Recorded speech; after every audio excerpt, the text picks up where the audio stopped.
Turn now to Louisiana Republican Senator John Kennedy, who sits on the committee responsible for keeping the Department of Justice in check. He joins us this morning from New Orleans. Senator, would you like to respond to anything that the congressman said there? And what is your interpretation of the special counsel's statement regarding this report? My understanding, Margaret, and I sat through every minute of the hearing, is that there is an FBI rule that says an investigation report is not released. It's given to the Attorney General, and the Attorney General reports on the report. Now, I've said how I feel about it. I think they ought to release Mueller's report for a couple of reasons. Number one, it's going to leak anyway. Washington, D.C. leaks like the Titanic. And number two, I think the American people have a right to know. If there's a rule that gets in the way, I hope that Mr. Barr will consider waiving it. But is anybody is that a factor in you deciding to vote him in for confirmation?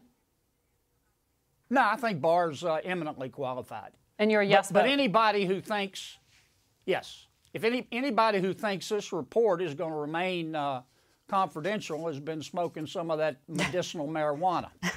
But back to the question about the report in BuzzFeed regarding whether the president directed his attorney to lie. What do you understand the special counsel's comment on that to mean?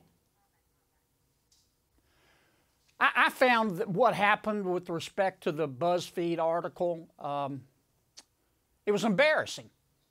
I think the First Amendment was bruised. Look, reporters make mistakes. We all do. Well, BuzzFeed stands by it. I understand. BuzzFeed's also has to answer to the fact that the Mueller said it's not true.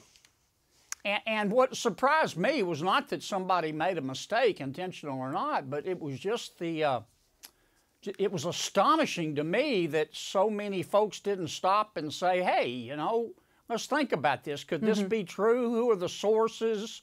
Have these particular reporters had problems before? It was almost as if some of the reporting was not reporting, it was wishful thinking, and I think that hurts the First Amendment.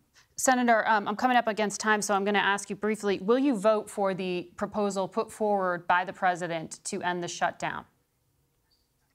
Yep, it represents progress, not perfection, but progress. Ms. Pelosi's response was predictable, but I can promise you that the more centrist Democrats right now are glad the president put something on the table. Third point I'll make is I talked to the president about this issue for about an hour last week. And if you bring a plan to him that doesn't include a wall, it's dead as 4 o'clock. Senator Kennedy, thank you very much for your time. We'll be back in a moment.